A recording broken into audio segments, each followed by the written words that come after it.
आसपास आप देखेंगे, अगर बाहर निकलेंगे घर से तो आपको अमलतास का पेड़ देखने को मिल जाएगा। बहुत ही सुंदर ब्राइट येलो कलर के फ्लावर्स होते हैं इसके ऊपर।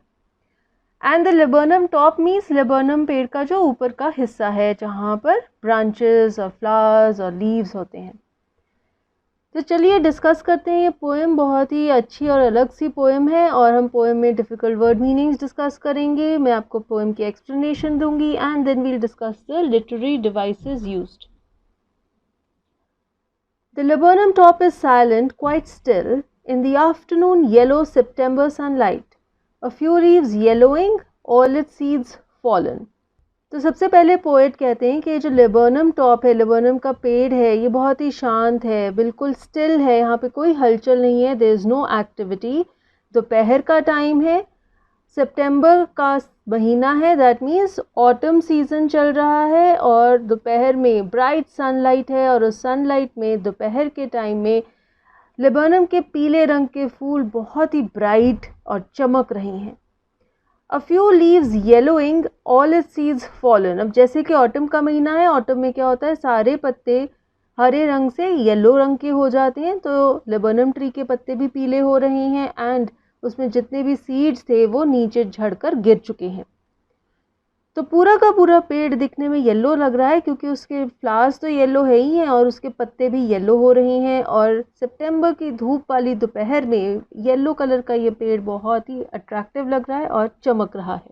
तो ये थी इंट्रोडक्शन इस लेबोनम ट्री की। और हमारी इस पोएम में येलो कलर बहुत सिग्निफिकेंट है क्योंकि ये कलर इस ट्री और इस पे बैठी चिड़िया जो नेक्स्ट लाइन्स में आएगी, गोल्डफिंच बर्ड, उसके बीच में एक लिंक फॉर्म करता है, एक सिमिलैरिटी फॉर्म करता है, बिकॉज दोनों चीज़ें येलो कलर की हैं। तो आगे चलते हैं, नेक्स्ट लाइन्स पढ़ते हैं। Till the goldfinch comes with a twitching chirp, a suddenness, a startlement at a branch and. Goldfinch is a small singing bird with yellow feathers on its wings. तो ये बर्ड है, ये जब चहकती है, ये जो आवाज़ निकालती है, ऐसे लगता है कि ये गा रही है, बहुत ही मेलोडियस आवाज़ें निकालती है। Twitching means short and sudden, छोटी छोटी सी अलग अलग सी आवाज़ें वो निकालती है। And chirp means a short high pitch sound with a jerk, झटके से वो छोटी छोटी बहुत ही लाउड, बहुत ही पिच वाली, तीखी आवाज़ वाली ऐसी आवाज़ें निकालती है। सडननेस मीन्स अचानक से कुछ हो जाना। स्टार्टलमेंट मीन्स अचानक से कुछ ऐसा हो जाना जिससे आसपास के लोग डर जाते हैं, बिकॉज कोई चीज़ अचानक से वो इतनी हाई पिच की जो साउंड निकालती है वो सबको स्टार्टल कर देती है, हैरान कर देती है।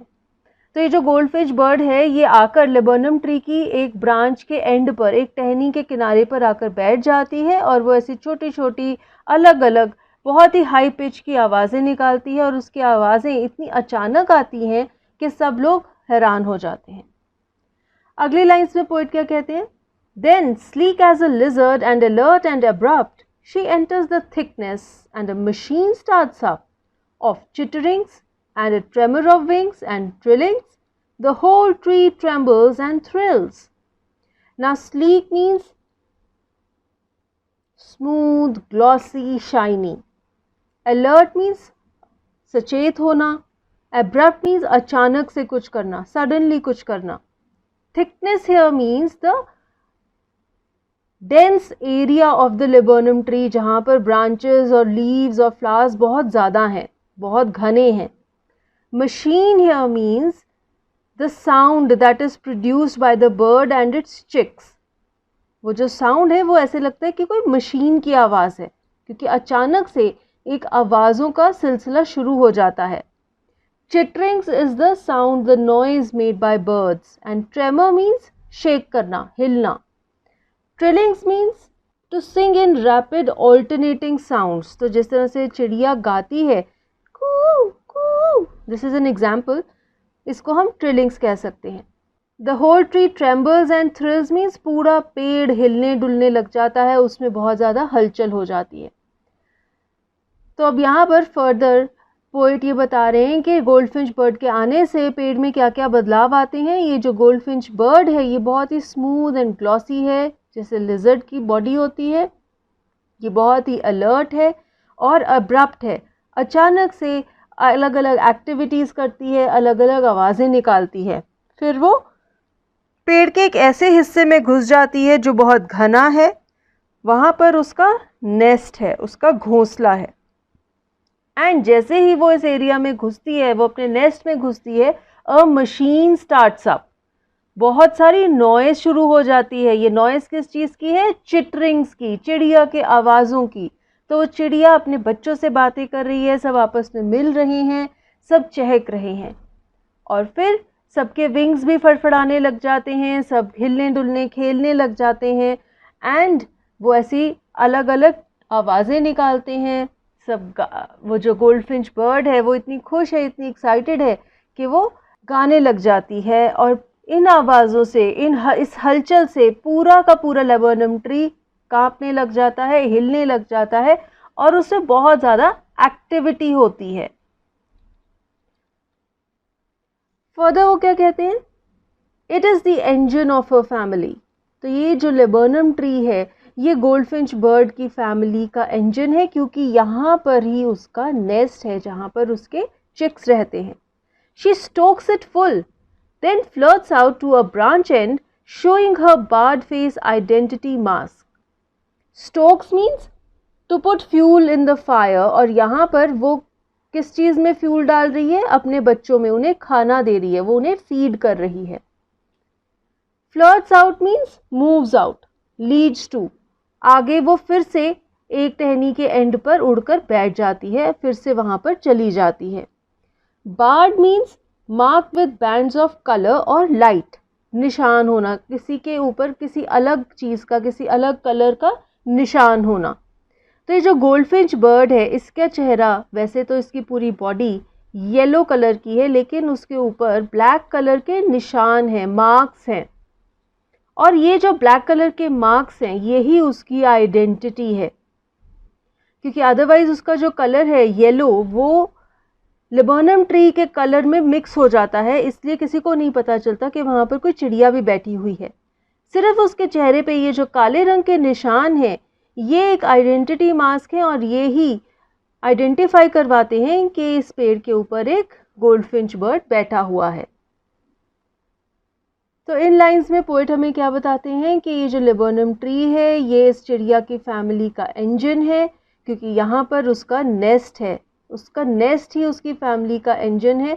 वहाँ पे उसके चिक्स रहते हैं, वो उन्हें खूब सारा खाना देती है, उसे फ्यूल से भर देती है, और एक बार फिर से उड़कर एक टहनी की एंड पर आकर बैठ जाती है। और जब वो टहनी के एंड पर आकर बैठती है, घने पेड़ में से बाहर निकलती है, तभी कोई आइडेंटिफाई कर सकता है, किसी को पता चलता है कि उस पेड़ की टहनी पर गोल्डफिंच बर्ड बैठी है, उसके चेहरे पे लगे ब्लैक निशान से।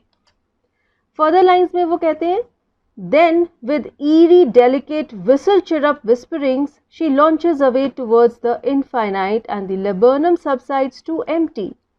Eerie means strange, अजीब। Delicate means कोई चीज़ जो बहुत ही नाजुक हो।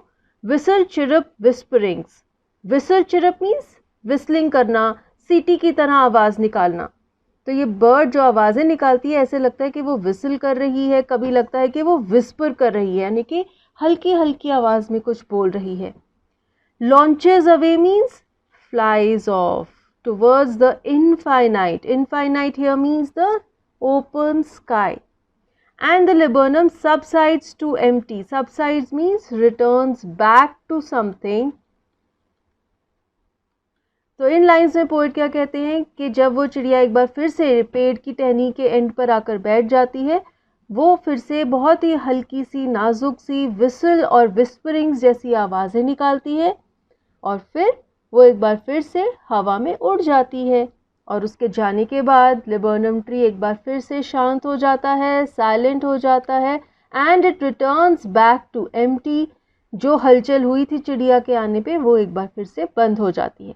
तो इस पॉइंट में हमने देखा कि बर्ड के आने से पहले लेबोनम ट्री की सिचुएशन कैसी थी, जब बर्ड आई तब उसकी सिचुएशन में क्या क्या चेंजेस आए, और एक बार फिर से जब वो चली जाती है तो फिर से laburnum tree back to normal हो जाता है, जैसा वो पहले था। And with this we have read the poem and discussed it. Now let us see the literary devices that have been used in the poem. ना ये जो लाइन्स हैं, the laburnum top is silent quite still in the afternoon yellow September sunlight, a few leaves yellowing, all its seeds fallen. In lines में कौन कौन से devices use हुए हैं? सबसे पहले तो हम ये देख सकते हैं कि इस पोएम में कोई भी राइम स्कीम नहीं है. It is written in free verse.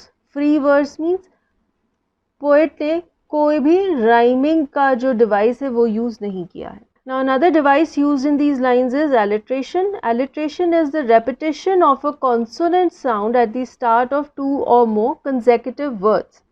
दो या दो से ज़्यादा साथ में आने वाले वर्ड्स की स्टार्टिंग में कोई कॉन्सोनेंट साउंड रिपीट होता है, दैट इज alliteration. यहाँ देखिए सितंबर सनलाइट, दोनों वर्ड्स स साउंड से शुरू हो रहे हैं. You have to listen to the sound. September sunlight, स साउंड. This is alliteration. अब कई स्टूडेंट सोचेंगे साइलेंट स्टिल भी alliteration हो सकता है, तो हाँ ये भी alliteration का इंस्टेंस हो सकता है, ऑल्दो बीच में एक वर्ड आ गया है. इसलिए हम alliteration की जो लिस्ट बनाएंगे, जब हम बताएंगे कि alliteration के एग्जाम्पल्स कौन से हैं, तब हम ये वाला एग्जाम्पल नहीं लेंगे क्योंकि बीच में एक और वर्ड आ गया है. हम इसे कॉन्सोनेंट्स कह सकते हैं. कॉन्सोनेंट्स क्या है? जब किसी भी लाइन में कोई पर्टिकुलर कॉन्सोनेंट साउंड बहुत प्रोमिनेंट होता है, दैट इज कॉन्सोनेंट्स. यहाँ देखिए इस लाइन में यहाँ स sound is very prominent, is silent quite still. स हम कितनी बार बोलते हैं, तो इसे हम कॉन्सोनेंट्स कह सकते हैं. इसी तरह एसोनेंस भी एक डिवाइस है. एसोनेंस में वावल साउंड बहुत प्रोमिनेंट होता है किसी लाइन में. यहाँ देखिए is silent quite still, I sound is very prominent in this portion.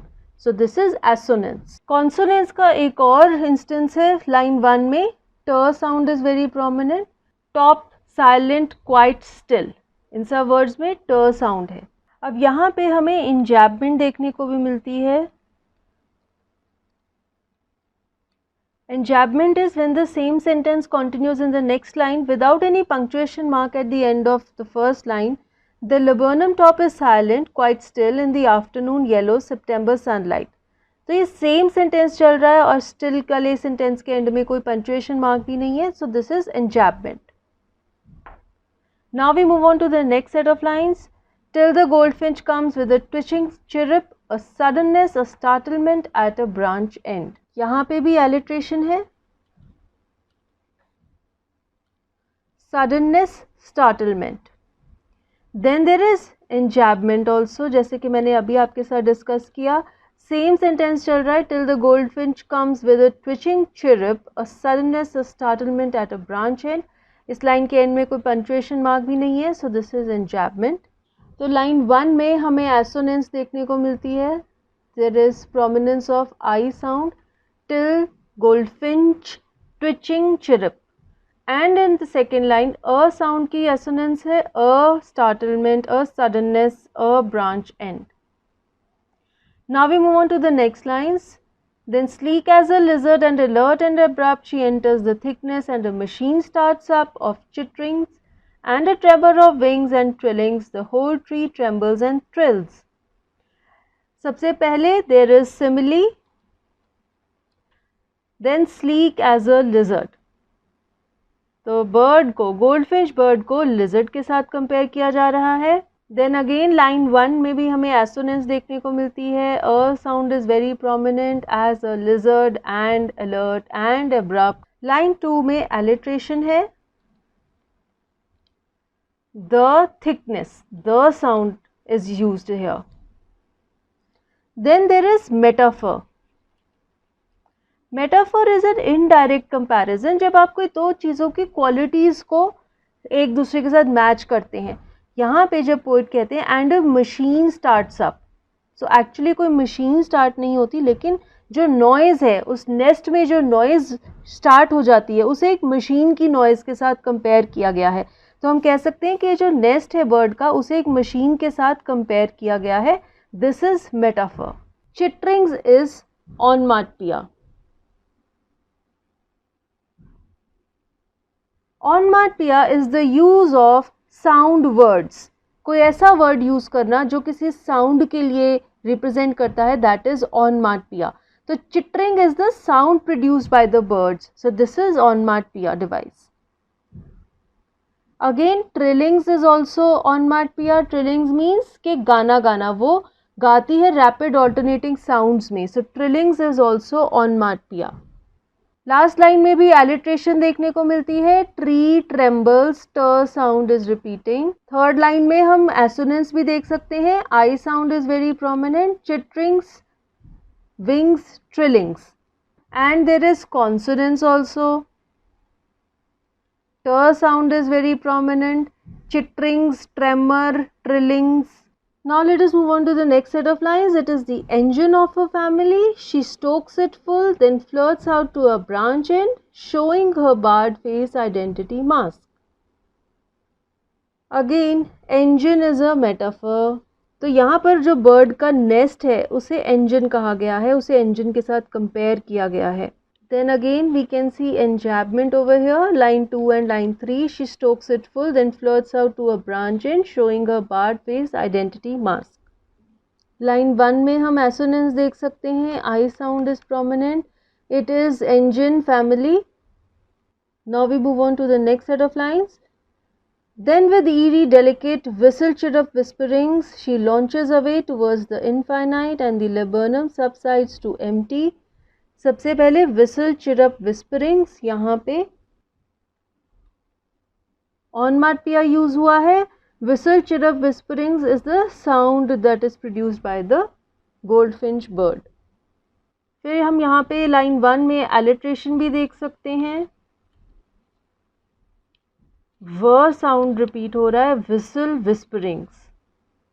फिर यहाँ पर एसोनेंस भी है लाइन 1 में. I sound is very prominent with eerie delicate whistle chirp whispering. और यहाँ पे इंजैबमेंट भी है. Then with eerie delicate whistle chirp whispering she launches away towards the infinite and the laburnum subsides to empty. तो इन दोनों lines में ही इंजैबमेंट है. There is no punctuation mark and the same sentence is continuing into 3 lines. So with this we come to an end of this session. Thank you for watching this video. I hope आपको video अच्छा लगा and